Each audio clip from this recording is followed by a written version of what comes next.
on one of the islands just off the coast of Mull, and there's so many different things to shoot here, so many different subjects and species of birds. So I thought it'd be a great time just to talk about the different types of autofocusing modes that you would use when it comes to photographing birds, whether they're in flight, static, or if you're after a particular shot really close up or far away using different lenses. Especially with this location here, there's loads of different lenses we can use, and your focusing mode might change slightly depending on what's going on with your focal length and the lens that you're using. Some people often think about 400mm lenses, and with longer focal length lenses you need to have specific focusing modes. With wide angle lenses you might change to a different focusing mode. So I'm going to try and run through some focusing modes you might use and try and give you an idea about what you should be doing and what you should be using when it comes to photographing birds or nature in and around a really nice environment like this. So when it comes to choosing the right autofocusing area and autofocusing mode, it does come down to what camera you're going to be using. Every camera has a couple of different areas, every camera has a few different focusing, different options. So first difference is, what camera do you have? Not necessarily just the model, but also whether it's a DSLR or a mirrorless camera, because they work completely differently. So let's talk about DSLR first, and then I'll come on to mirrorless cameras towards the end. So when it comes to DSLRs, let's say you were using something like a 800 series. So if you're using a D850, D810, something like that, generally they all have a very similar selection when it comes to the number of focusing points you can choose from and the areas that you can choose from as well. Most people find that they get really good results for wildlife, birds in flight, moving subjects if they were using a focusing mode called group. On the top of your camera this is displayed as GRP. I'm a really big fan of group. This is something that I'd use all the time in my D850. This really allows you to have a great shape because it's a nice diamond shape in your viewfinder. That diamond shape works really nicely for birds in flight because they're normally like a diamond shape with their wings out either side, but also works really well for other subjects as well because of that diamond shape rather than just being a traditional box. Now the great thing about group is it gives you that diamond area, and as long as you can keep the subject in that diamond area, the camera will try its best to keep it in focus. If you've got a subject that moves around, you do need to keep in mind that it's up to you as the photographer to keep that diamond shape on your subject. So if they're flying across from you, you'd have to be panning and following them to keep that diamond shape on the subject. Now, there are scenarios where group isn't going to be the area that you'd want to use. That's where a lot of photographers really like to use what's called dynamic. So within the D850 and other cameras, there are different dynamic area modes.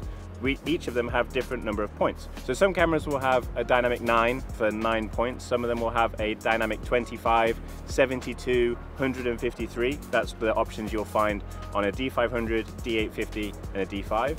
If you have a different camera that has a different number of points, you might find a dynamic 9, dynamic 21 and a dynamic 51. Those dynamic modes you'll find on cameras such as a D750, you'll also find them on the D780, the D810 and also on the D7500. A lot of those DSLRs that I've also mentioned will have something called 3D tracking. Now 3D tracking can work incredibly well in the right situation.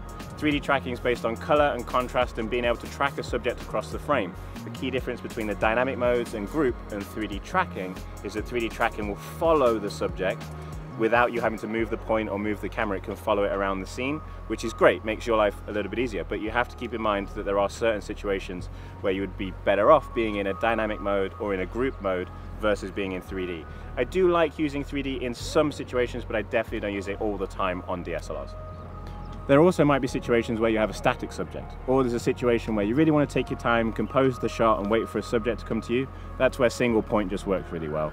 There are so many situations where you can use single point autofocus, especially with a subject that's quite predictable or a subject that's quite static. It just allows you to really think about your composition, place the single point in the frame, focus exactly where you want to, and then wait for the shot to come to you or take the shot if it's already there.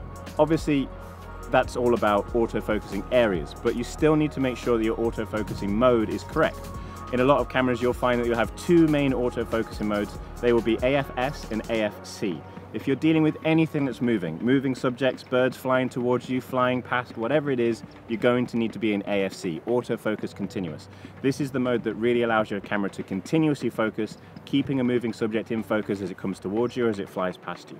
If you're going to leave your camera in AFS, it's not going to focus on a moving subject. If you focus, and if the subject moves, and if you move, then the shot's not in focus because the camera's just not continuously focusing.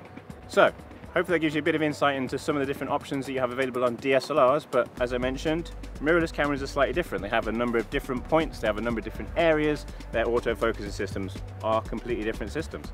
So when it comes to mirrorless cameras, I'm talking about things like the Z5, Z6, Z6 II, the Z7s, and then also something like this, which I'm shooting with today, which is the Z9. Now again, depending on the camera, different options are going to be available, so not every camera might have all the options I'm going to talk about. First things first, there are modes that are similar to the modes that we talked about in DSLRs, so dynamic. All of the Nikon Z mount cameras have a dynamic autofocusing mode. Now, you don't get the option to choose a different size of dynamic like you do in DSLRs. It's just one fixed dynamic mode, and you'll find that across all of the Z mount cameras. That dynamic mode is great for moving subjects, following birds in flight, animals running towards you, but again, you have to keep that dynamic area on the subject. If the subject is moving, you have to move the camera, you have to pan the camera. If the subject is outside of that dynamic area, the camera's just going to focus on something else. That's how that system works. Now, you won't find something like group on a mirrorless camera. Group is, as we talked about, a really good focusing mode for DSLRs. It's not in mirrorless cameras, but there are some things that we can use instead. So when it comes to those mirrorless camera options, we have wide area small and wide area large. These modes are great again for wildlife and moving subjects. As you would guess, there's a difference between wide area small and wide area large when it comes to size. Whether or not you use wide area small or large depends on the size of subject in your frame, the focal length you're working with, and whether or not you want to focus on the subject in their environment or just an area on the subject. You have to keep in mind that if you're using wide area large and your subject is quite small in the frame, you do run the risk of the camera focusing on something else because it's not looking at just the subject, it's looking at the entire area inside that wide area large box. So wide area small and large exist in different sizes because there are going to be different situations where you'll be closer to a subject and a subject will be larger in the frame, and you can use then either a bigger area or wide area small depending on where the subject is. So an example of that, if we were dealing with a bird in flight and we're using a longer focal length lens, generally you've got the bird and a nice background. Let's say for example you use wide area large, I might position that on the left or the right hand side of my frame. That would really then allow me to have a specific area that bird can move around in, and as long as I keep it in that wide area large area, the camera's going to keep it in focus as it's flying past me. Now if you have access to the new Z mount cameras, Z6 II, Z7 II, they will have what's called wide area large for humans and wide area large for animals. These are alongside the existing wide area large option, but they will then look for specifically in humans, people's faces and their eyes. If you're in animals, it will look for animals, faces and eyes. Do keep in mind it's not going to track every kind of animal. It's not looking for, in this instance, birds for example. It's looking for specific species of animal. It can't detect everything. So when it comes to birds, if you don't want to use dynamic, or if you don't like the idea of using wide area small or wide area large, the other option that you have is auto area. Now you do have to be really careful with auto area because you're handing control back to the camera. You don't have a selectable point in the normal auto area option. What's happening in auto area is the camera is focusing on what it wants to focus on. Again, you have the choice to look for people, look for eyes and look for faces, but auto area can work really well if you have a bird that stands out against the sky. If it's a bird in flight against the sky, auto area can focus on that subject incredibly well. It's not as useful if you've got a really busy background or there's lots of stuff going on in your foreground, or if there's lots of subjects around. In those instances, I would still prefer to use dynamic, wide area small or wide area large. When it comes to the Z9, there's a couple of options that are exclusive to the Z9 that you won't find in the Z6 II, Z7 II, for example. The first one of those is 3D tracking. This borrows a lot of the 3D tracking technology that we have from D850 and some of the DSLRs. It's the first Z series camera that has 3D tracking, but it's not just traditional 3D tracking. It also has an incredibly well-built subject detection system built into that as well. Great for subjects like this, for birds in flight, because it can detect birds even against busy backgrounds and even against in-flight situations. There's a difference between 3D tracking and 3D tracking with subject detection. It does pay to change the subject detection options. Don't just leave it in auto. If you're shooting birds and animals, change it to animals. If you're shooting people, change it to people. If you're using those subject detection options in 3D, it's much more reliable, and I've had incredibly good success with 3D tracking using the subject detection options as well. If you're not using those subject detection options, if you're just using 3D, it has to lock onto the subject without knowing what that subject is. And that's the situation that we tend to find most people are struggling with 3D tracking, to get it to lock onto what they want to. In summary, choosing the right autofocusing mode isn't that straightforward. It comes down to the camera that you've got, the knowledge of your autofocusing system, the lens that you're using, and the subject that you're photographing. Having a good understanding of the different options in your camera is vital to get the best out of it. It's very rare that you'll be able to just find one single focusing mode that works for everything and every situation.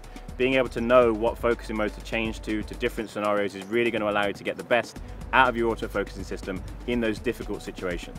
Don't be afraid to practice with those different autofocusing areas. It gives you a reason to get out and take more pictures, which is all the fun part of photography. So the more pictures you take, the more practice you have, the more areas that you use, you're going to get better and better over time.